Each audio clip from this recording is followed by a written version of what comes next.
Okay, great. So it's just 11 now.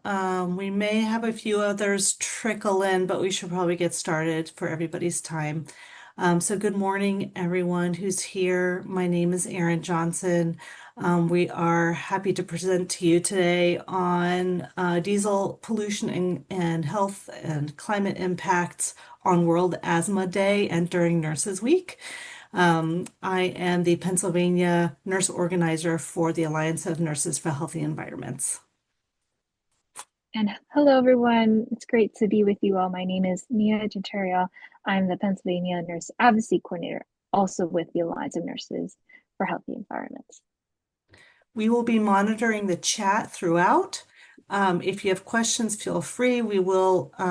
If there's a timely question, we'll pause, address the question, and otherwise, if there's a whole bunch on a certain topic, or we'll just monitor the time in the chat and take pauses as necessary or answer questions at the end, depending on how our time is running. So that is our starting housekeeping. Okay. And then I'd like to just share before we begin with today's topic, I just want to take a moment to share a bit more about who we are and why this work matters so deeply to us. Again, the Alliance of Nurses for Healthy Environments, or ANI, is a national organization. It really brings together nurses and health professionals to address the critical connections between health, equity, and the environment. So our vision is where a world there's all communities can thrive in environments that are sustainable, just, and supportive of health generations to come. And our mission aligns with that by mobilizing each of you, us nurses, to protect public health by promoting healthy people and healthy environments. Next slide. And as we think about how nurses can make an impact, particularly here in Pennsylvania, um, it's important to recognize the power and reach of our collective voice. So just to highlight a few of our reach, here we have truly built a movement. Today, we're proud to have about over 10,000 supporters and members. We also are involved in managing the Nurses Climate Challenge, where over 60 schools of nursing have signed on to integrate climate and health into their curriculum. Each year, we have about 420 nurses trained in our leadership programs, including our fellowship program to become champions in environmental health, as well as we do have an active partnerships with 70 organizations around the world. So again, together, this network shows not just numbers, but really showing our growing trusted public health voice. Next slide. And I do want to take a moment again also to highlight here we have in Pennsylvania the Pennsylvania Nurse Advocacy Network.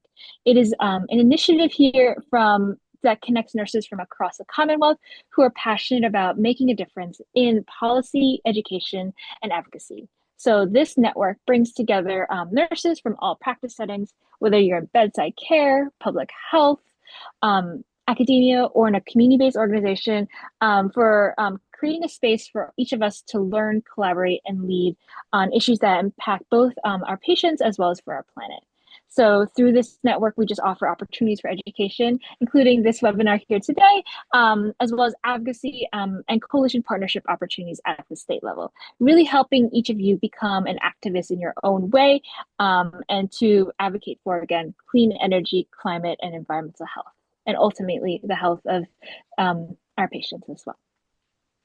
Next slide. So before we begin, we'd like you to consider these questions.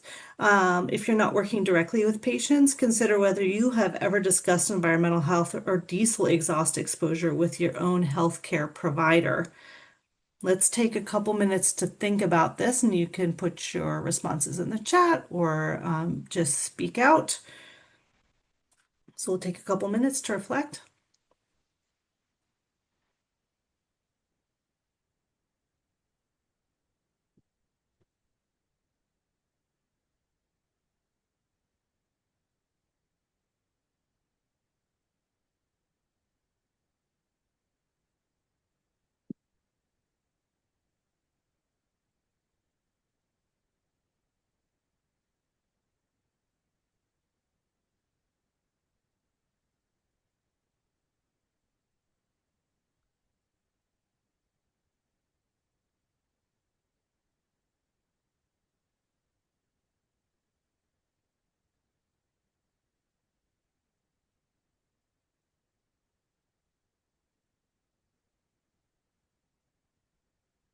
in about a minute if anyone would like to share any responses.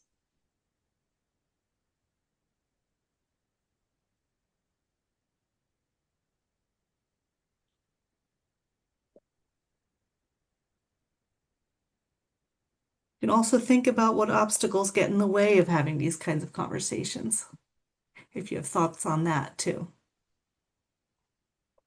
And again, feel free to use the chat, or if you'd like, raise your Zoom hand or report out as well.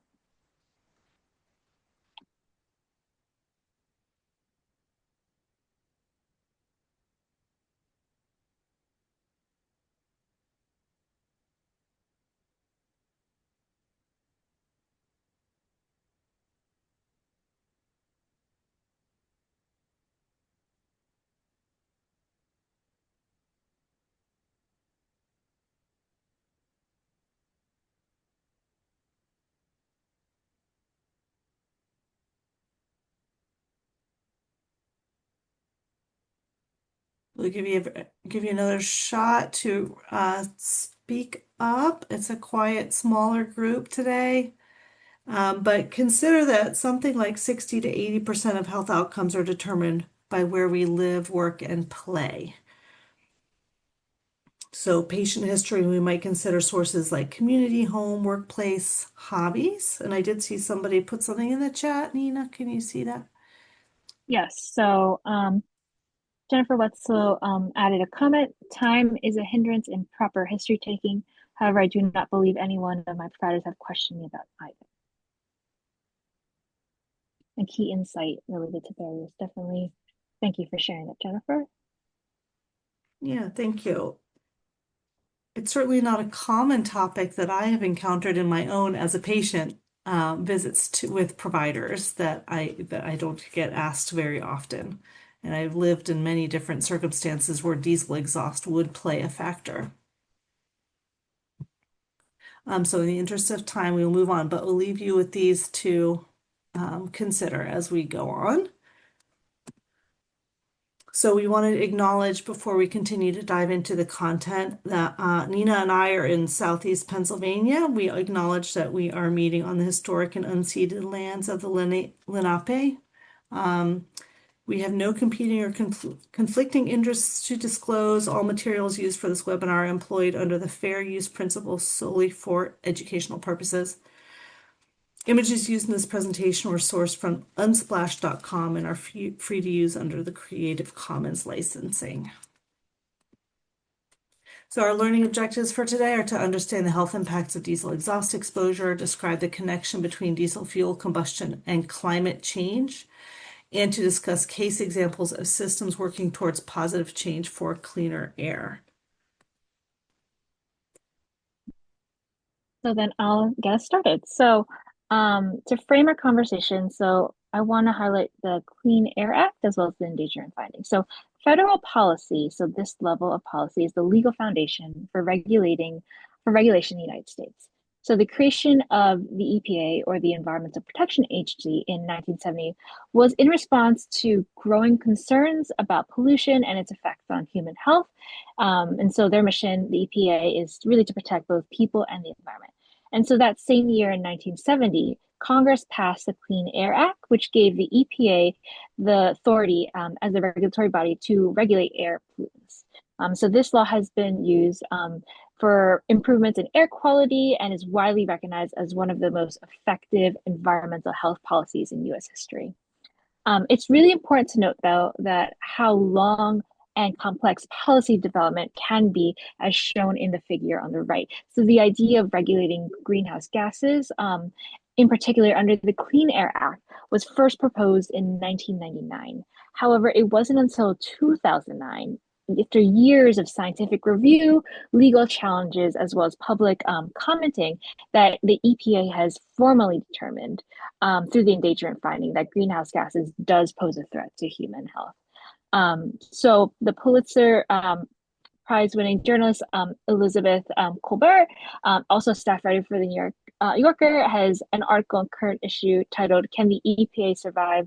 Lee Zeldin, again, author for the book The Sixth Extinction. So you can take a look at her perspective on more findings about the endangerment.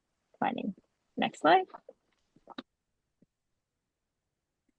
And so the EPA has proposed more recently, following, again, that formal adoption back in 2009, to reconsider the endangerment finding. So this proposed rule, which was first published in August of 2025, so this past year, would rescind that finding related to greenhouse gases under the Clean Air Act. So what this means is that they're considering the legal basis of the ability that the endangerment finding does contribute to that impacts the health of the public. So the agency, the EPA, has opened a public commentary period and held hearings to gather input starting from September, after they put this proposal out, showing again that policy development is an ongoing process involving science, law, and the public's participation. So this proposal sparked debate among health environments as well as industry about the future of climate related regulation and the public health protections in the US. Next slide.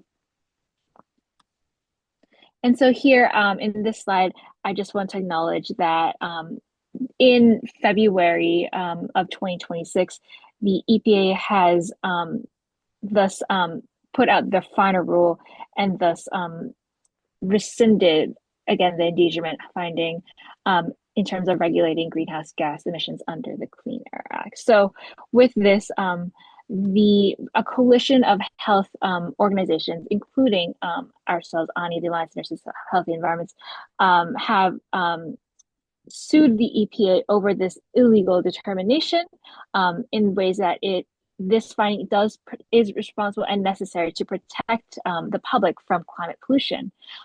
So our case was filed challenging the rescission. Next slide. And so aligning with this advocacy opportunity, we're sharing with you on a storytelling campaign. It is an opportunity for each of you to really elevate the nursing profession and our voice in the national conversation about the EPA's repeal of the endangerment finding and the serious risks that can be posed to public health because of this ruling. So as a part of our campaign, again, this is really a way for you for us to collect stories from nurses to show state leaders how rolling back this endangerment finding can be devastating to the health of the community. So it's really an opportunity for you to submit a video. Only needs to be about 30 to 40 seconds long, and really to share how the repeal impacts health of the communities that you serve. Next slide. So we want to highlight in this conversation also the fact that many communities that are burdened by a high proportion of industry may also be near freight and or port transit. This is a picture of Chester, and this photo was from the Center for Excellence in Environmental Toxicology at Penn. All the other ones in the presentation are from Unsplash. But we wanted to talk about this because it is very likely many times that there are emissions from the heavy-duty transportation sector that are disproportionately impacting low-income communities and communities of color. And those communities are living with compounded threats to their health. And while we need trucking to bring us supplies, including medical supplies, the compounded effects of numerous types of air pollution over generations leave communities like the one depicted here suffering from many health concerns and often without many resources to foster health and well-being in the meantime. We do want to offer some solutions throughout the presentation, like Nina just talked about the storytelling campaign. This is a current movement that is seeking to expand what Pennsylvania already has done and Montana and New York also have. So we have state constitutional green amendment, which is the Article 1, Section 27 listed there, that says that we have a right to a clean environment that also affects our health. So our local Delaware Riverkeeper, Maya Van Rossum, who's one of my environmental activist heroes, is leading the charge to try to expand this in other states besides Pennsylvania, Montana, and New York. Michigan last year adopted a green amendment, not last week, I'm sorry, for Earth Day. So that's very exciting. And Maya Van Rossum also wrote a book on this topic entitled The Green Amendment, The People's Fight for a Clean, Safe, and Healthy Environment, in case you're interested in learning more about it. She also has a website. So if you know people in other states, of course, let them know. But also, we need to, as nurses, speak up and protect this right. Is this, as we just said, our environment is very important to our health and well-being. 60 to 80% of our health outcomes are related to our environmental context. So this is one of the ways that we can work in Pennsylvania to uphold this. This article, this section 27, as nurses speak up and keep it from being rolled back. Okay, perfect. Thanks so much, Erin. So now let's think about what air quality looks like at the national level. So when we look at the national air quality data, the data tells us a clear story about exposure and inequity. So according to the Environmental Protection Agency, more than 45 million people in the United States live within 300 feet of a major roadway. And that's like the length of a football field. So this proximity really matters because it places people in direct daily exposure to traffic and also related air pollution, including diesel exhaust and fine particulate matter. So at the same time, over 25 million people live in an area where ozone, short-term particle pollution, and year-round particle pollution all exceed national standards, meaning that these people are experiencing multiple layers of harmful air exposure. And importantly, this burden is not evenly distributed. So tailpipe pollution contributes to a disproportionate public health burden to communities of color, where residents are more likely to live near these highways, freight corridors, or well as industrial zones. So what this tells us at the national level is that air pollution is not just the environmental issue, it is really a population health issue. And it's really shaped by where we live, work, and move through our daily lives, as Erin has also mentioned. Next slide. Now let's zoom now into Pennsylvania specifically. We can see air quality challenges remain widespread across the state. So according to the State of the Air report by the American Lung Association, out of 67 counties, 38 received a failing grade for at least one measure of air quality, indicating that a majority of the state is experiencing unhealthy levels of pollution at times throughout the year. So two of the most persistent issues are ozone and fine particulate matter 2.5, both of which have been strongly linked to respiratory and cardiovascular disease, as well as increased hospitalizations. And let's think about the state regionally. There are disparities. So Southwest Pennsylvania, particularly the Pittsburgh area, has been consistently ranked among the 25 most polluted cities in the country. And that really reflects the combined impact of industrial activity, transportation emissions, and likely the geographic factors that trap pollution. Next slide. So the Clearing the Air report that Nina just mentioned was released a year ago today on World Asthma Day. We will send it to everyone after this presentation so you can look at it firsthand. It's also linked on the Annie website. But the primary purpose was to determine priority areas in the state and to raise awareness about impacts of heavy-duty diesel truck exhaust. It focuses on children, and the four organizations, the logos on the bottom, contributed to this report. And it basically looks at where schools, public parks, and childcare centers are in relation to heavy trucking corridors. So each of the four organizations serve with others on the Pennsylvania Clean Trucks Coalition, which is a growing group of environmental justice, public health, climate action, and business organizations, governments, and individuals all working towards changing that data that Nina just mentioned in Pennsylvania, trying to move the needle a little bit on diesel exhaust and how it impacts children in particular, and how to prioritize different initiatives to reduce our air pollution burden. The report is to raise awareness about connections between diesel fuel, chronic and acute health concerns, and impacts primarily on children. So this is from page 11 of that report. This is a map that was created through data mapping.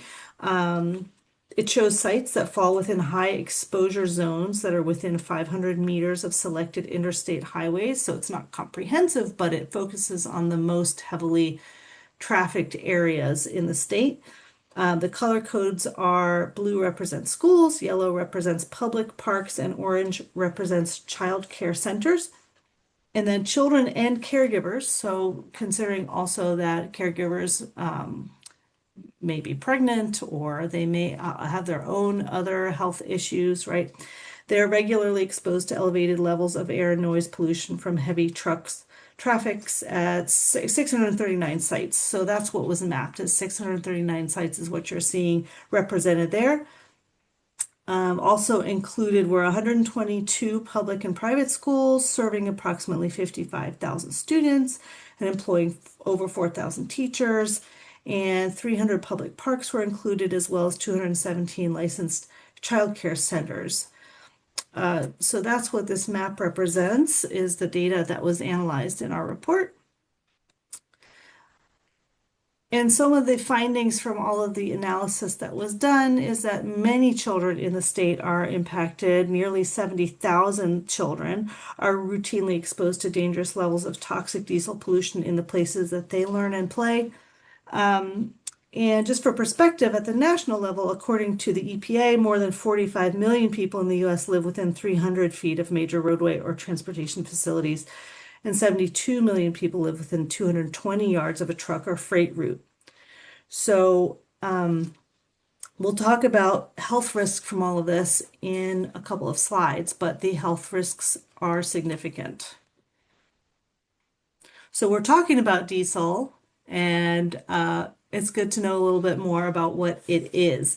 We all know that there are diesel trucks. We have gone to the gas station, seen the diesel, and I know that I grew up with a diesel car. My parents drove a car that was powered on diesel. Medium and heavy duty trucks account for nearly 26% of Pennsylvania's total transportation emissions.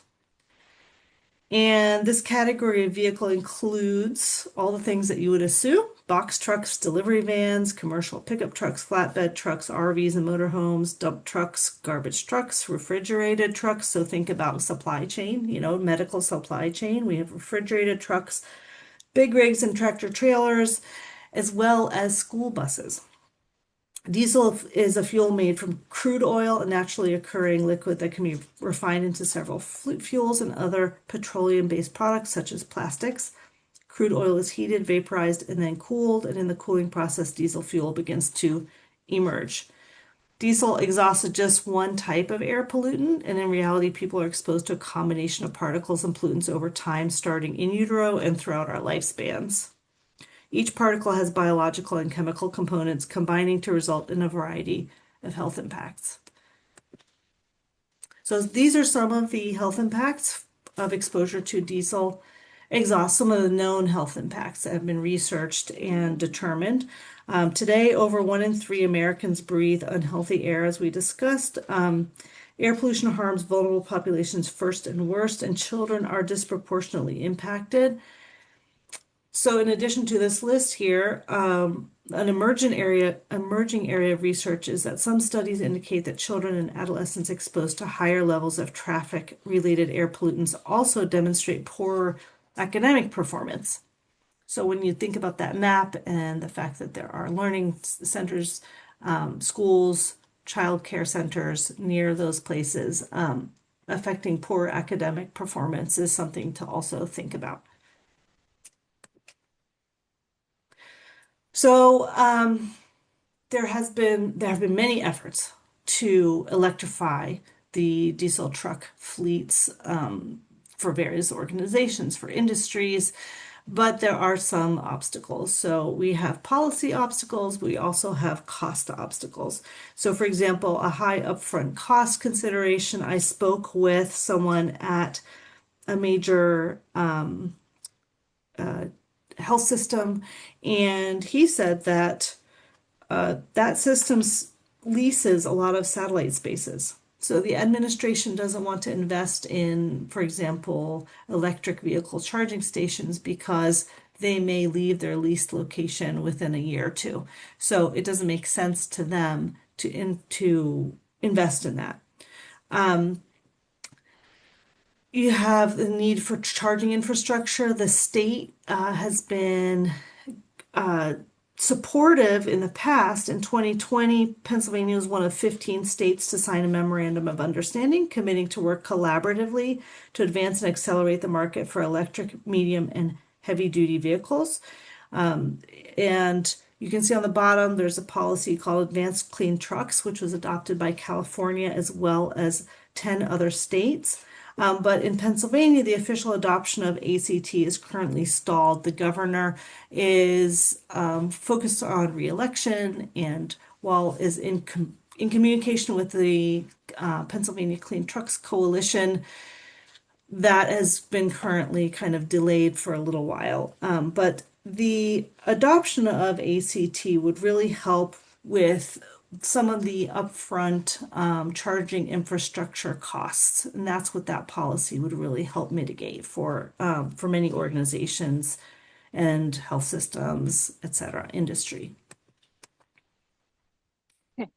And then thanks, Erin, for that overview of diesel exhaust. But I also want to highlight that diesel exhaust is not just an air pollution issue, but also a contributor to climate change. So diesel emits black carbon. It's a powerful, short-lived pollutant that absorbs sunlight and accelerates warming. So in fact, black carbon is one of the most potent contributors to near-term climate change.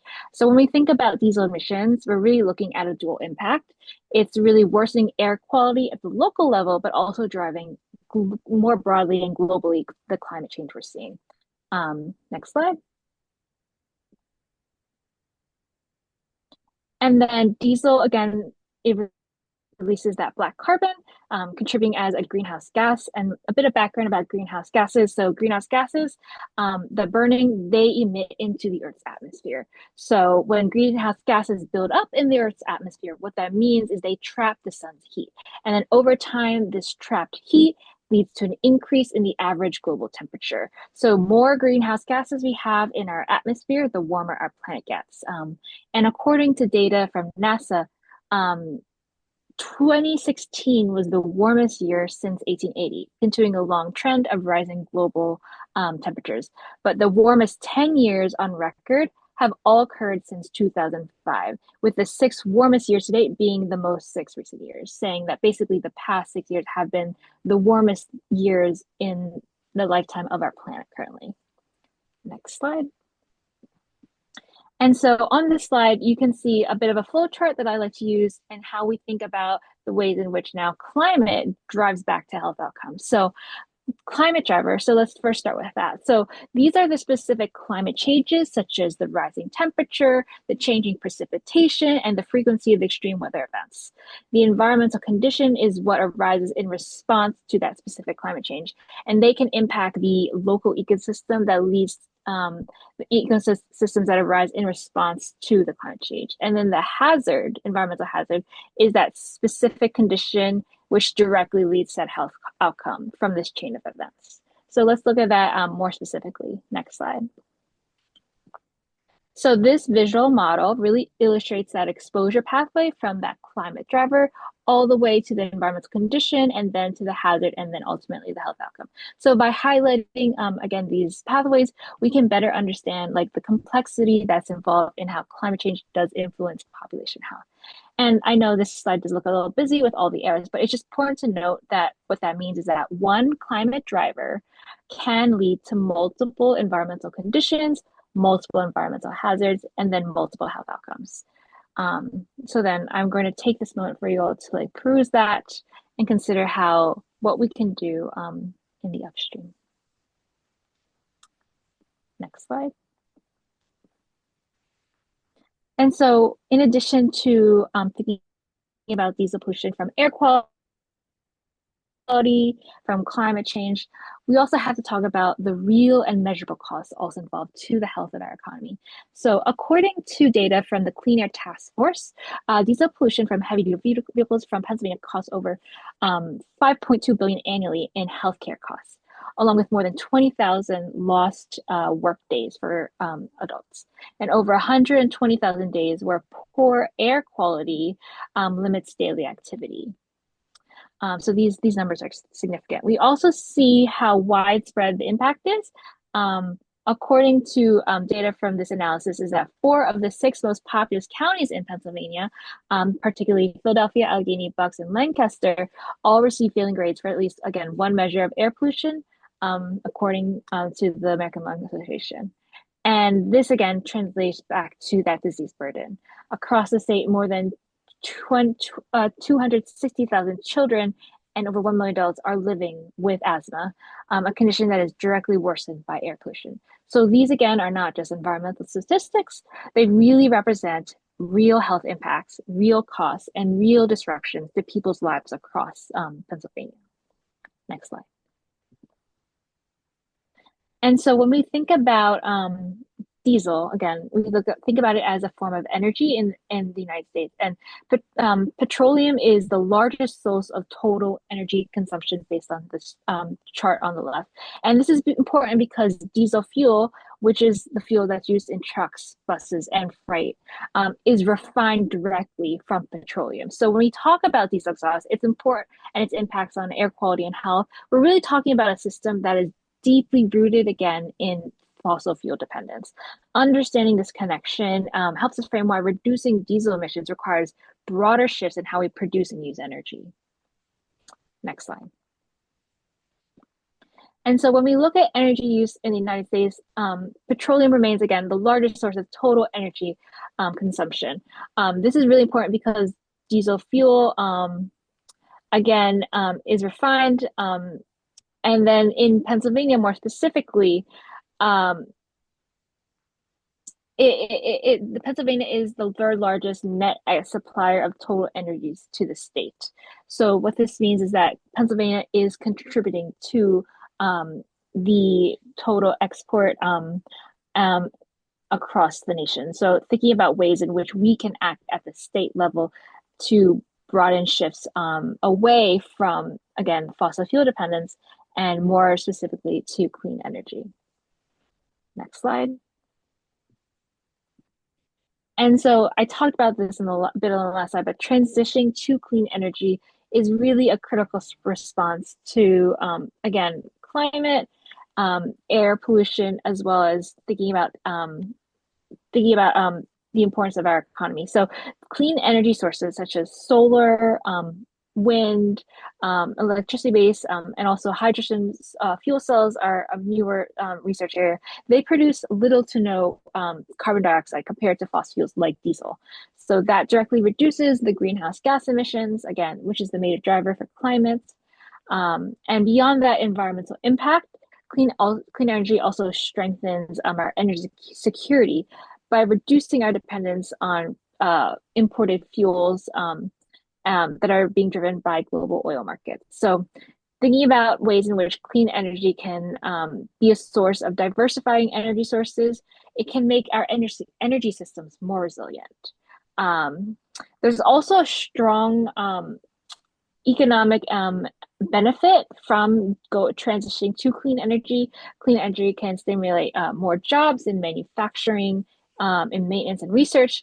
They can accelerate more advancements in areas like battery storage with EV vehicles, smart grids, helping economies become more competitive in this global transition. And when we think about the clean energy, infrastructure costs can be high, especially in the forefront because it's not part of our standardized systems yet. But if we think about the long-term opportunity, it can lower long-term costs. So renewable systems typically have lower operating and fuel costs, which reduce, again, fluctuating fossil fuel prices and can stabilize or reduce energy expense over time. So overall, the transition to clean energy is not just an environmental choice, but it improves public health. It strengthens our economy and it supports long-term energy affordability and stability. Next slide. So, the Clearing the Air report that we've mentioned several times contains two school case examples. And these are ways that, of course, school nurses can get involved, but also schools in our communities. Many of us are parents, or many of us live near schools. There are ways that we can interface with school districts, raise awareness about ways that school districts can take action. So there are quite a few ways that schools can reduce exposure to diesel fuels and improve air quality for students, teachers, and other staff. And there's a Center for Green Schools that we have linked at the end. That's a good resource to rely on for guidance and support to make these changes, as well as sharing the Clearing the Air report with the school district. But a lot can also be done with low cost educational campaigns and by encouraging behavioral changes, in addition to making some of the more infrastructure type changes that are listed on this slide. For example, redesigning air intake systems, or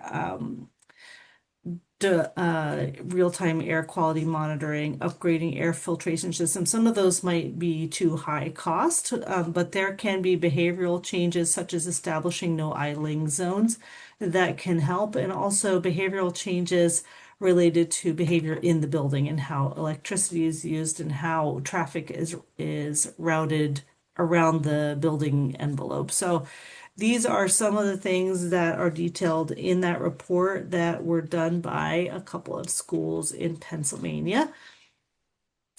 And then we have what our state can do. So there are things that we can do as a state, even in the absence of the advanced clean trucks type policies, that can help. These are recommendations that come directly from the Clean Trucks Coalition in Pennsylvania. Decreasing the upfront cost of individual vehicles through voucher and incentive programs is something that other states have done so that organizations and industry are more capable of purchasing those vehicles. Time of use rates are utility billing structures that charge less for electricity during low demand off-peak hours and more during peak times. These plans allow electric vehicle drivers to significantly reduce charging costs by around 40 to 60% by scheduling charging overnight or on weekends. And later in the presentation, you will see the ZET Ahead dashboard, which shows data about these kinds of initiatives at the state level. So there's actually quite a bit that the state can do. And these are the things that the PA Clean Trucks Coalition are advocating for currently.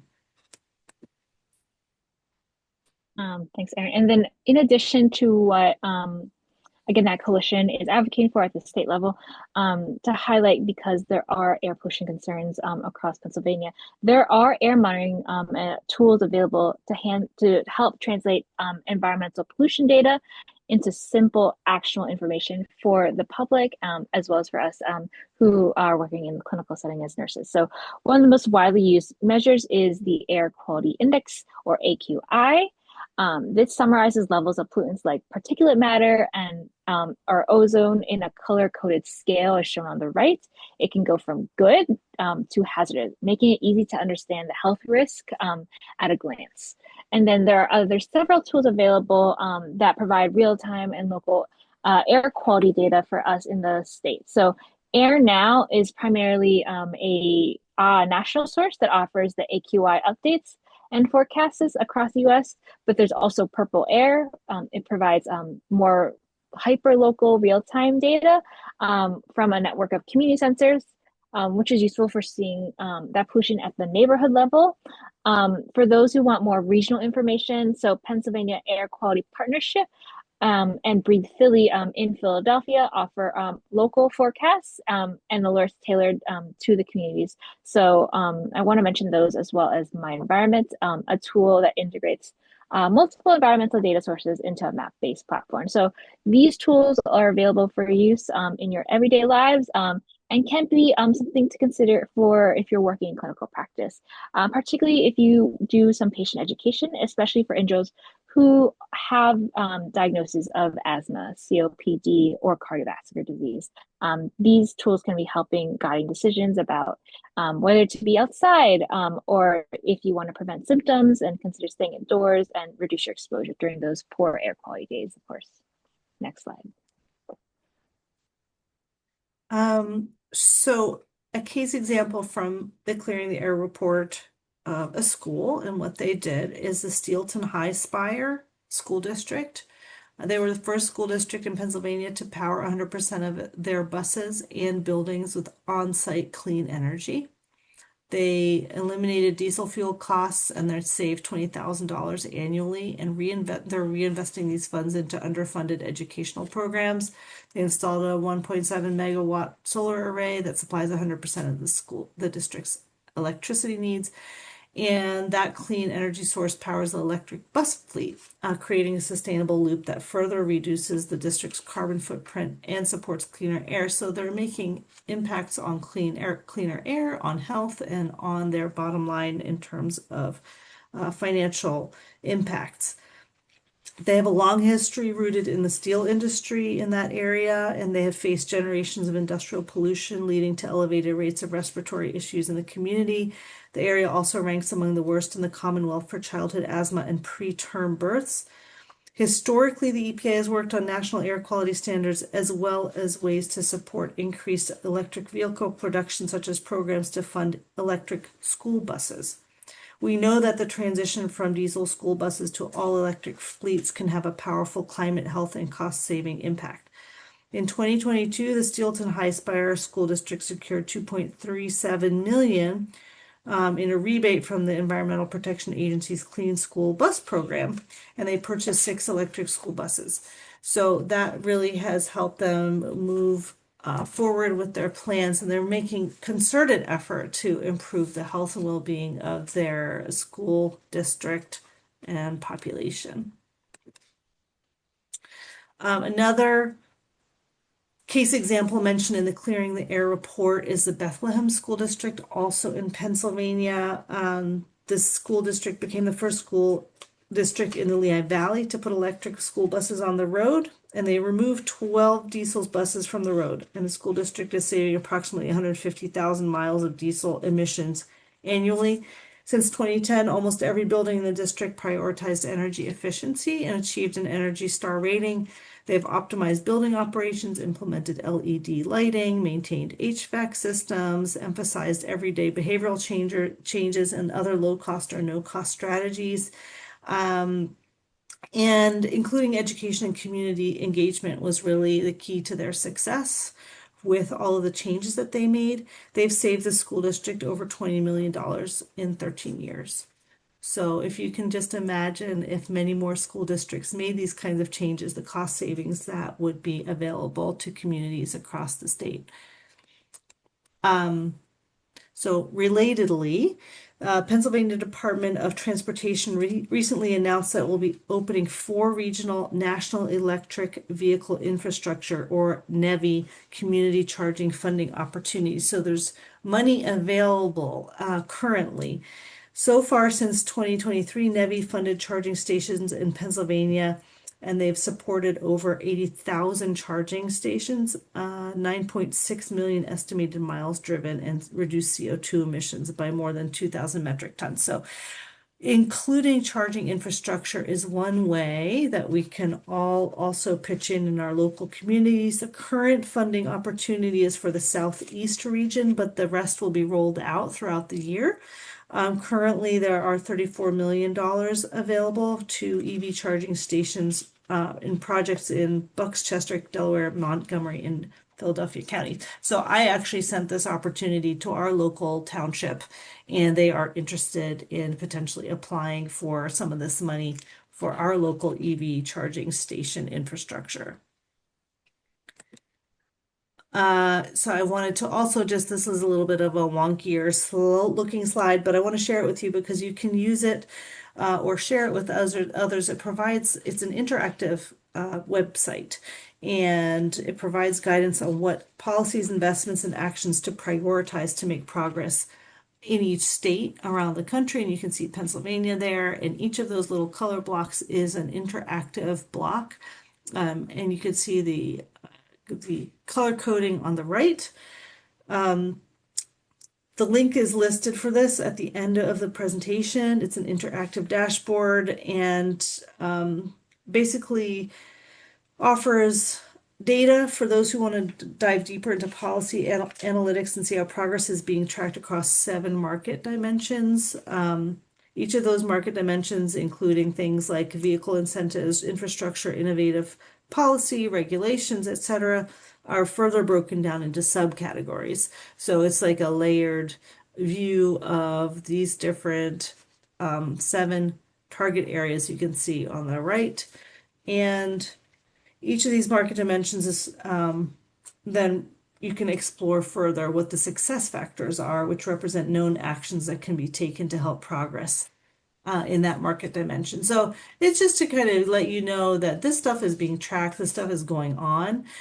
There are ways at the local level to interact with each of these action items and priorities, and you can see how our state compares to other states around.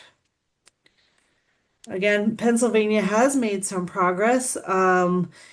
This slide lists some of the many initiatives that have already been made in several of the 7 market dimensions on the previous slide. As you can see, there are some long-range targets that have been agreed to already. You can see years, 2024 is already passed, but you can see 2045 freight movement plan, long-range transportation plan. So there are quite a few initiatives that are underway that nurses can continue to speak up about and say, we need this stuff. This needs to be happening. We need more of this. This will help our air quality in our communities. Okay, and thanks so much, Erin. So we've kind of presented a lot of rich content for you all to really absorb. So I want to take this moment now to reflect on what you've learned and think about, again, like, has learning about diesel exhaust really changed your perspective of what is considered a preventable condition? Again, I'm gonna leave you guys to take these with you. So we won't have a Q&A in the chat for this, but just really to think about these questions. So how, again, how can we integrate environmental health into routine nursing practice? And then what are you able to do to initiate change, whether in your community, school district, city, or state? So we hope you've taken much away from the content that we shared, and you think deeply about these questions as you move forward in your own spheres of influence and practice. Next slide. So this is only a short list of ways that we can all advocate within our communities and health systems to improve air quality and reduce pollution. We mentioned some things in addition, the storytelling campaign, the green amendments. You can share the NEVI funding information. There are school districts that are working on mitigating. There's a Center for Green Schools. I also wanted to mention on the bottom here, there are 3 organizations in addition to Annie to highlight that where you can get involved. Each of these has action buttons and ways to sign petitions, speak up, get involved in policy initiatives. Oh, thanks, Erin. I have a comment in the chat. I can't see the slides. Oh no. Can you see them now?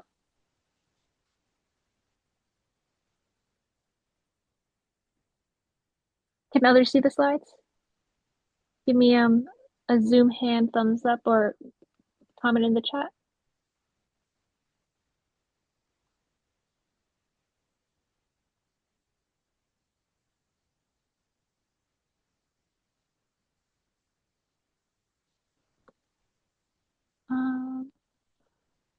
Okay, so Jennifer can see the slides. Eula is having some challenges.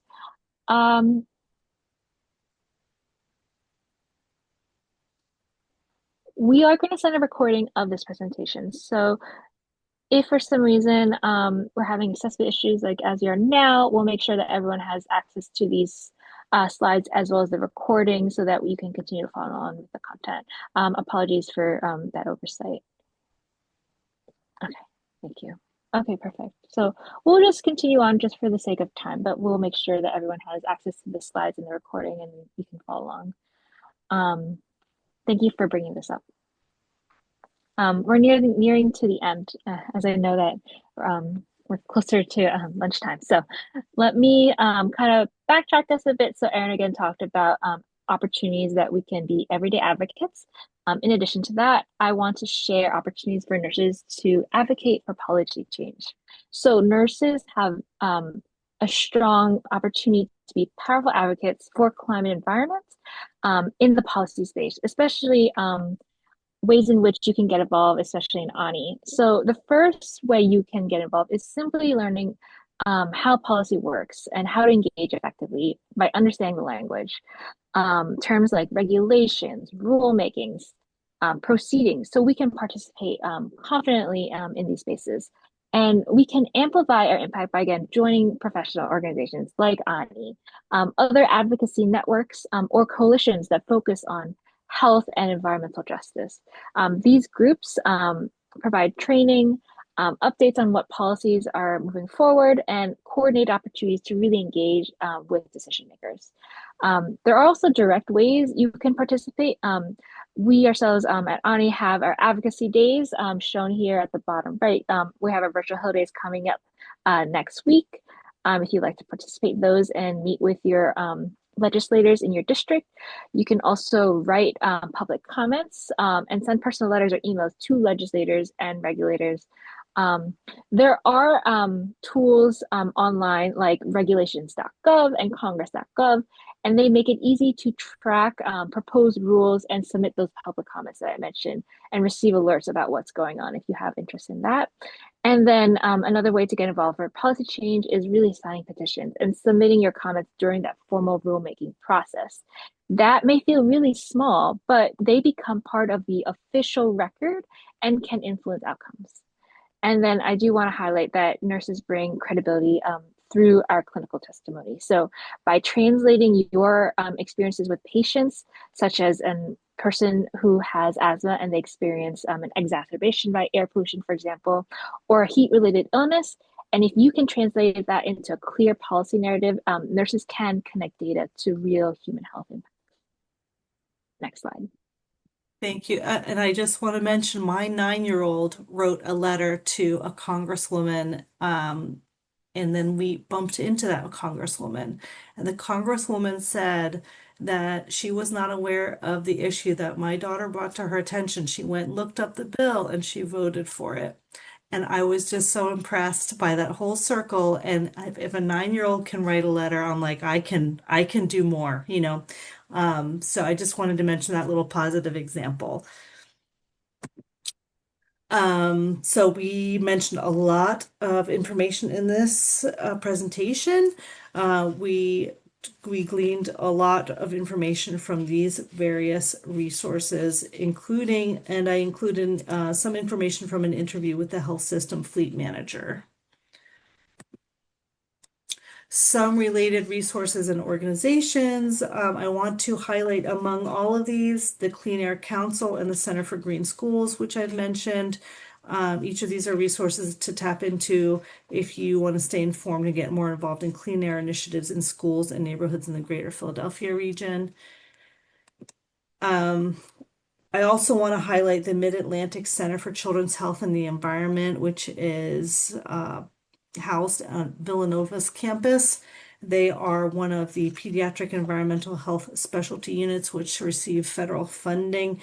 This organization is housed, like I said, on Villanova campus, but they have several nurse staff members, and they are available to answer questions and to be a resource for patients, the public, ourselves, about environmental health issues. So if you're not aware of them yet, I recommend checking out their website and familiarizing yourself with some of the work that they do. They're fantastic.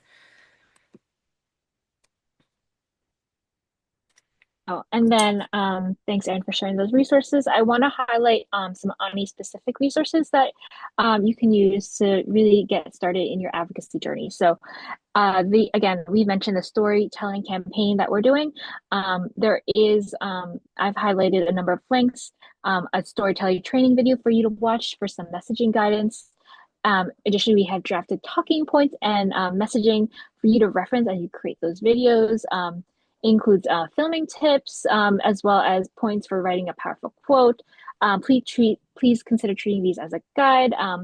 The most powerful message again is what is in your own personal stories and experiences as nurses. Um, and then in addition to the storytelling campaign, again, we have the virtual Hill Days.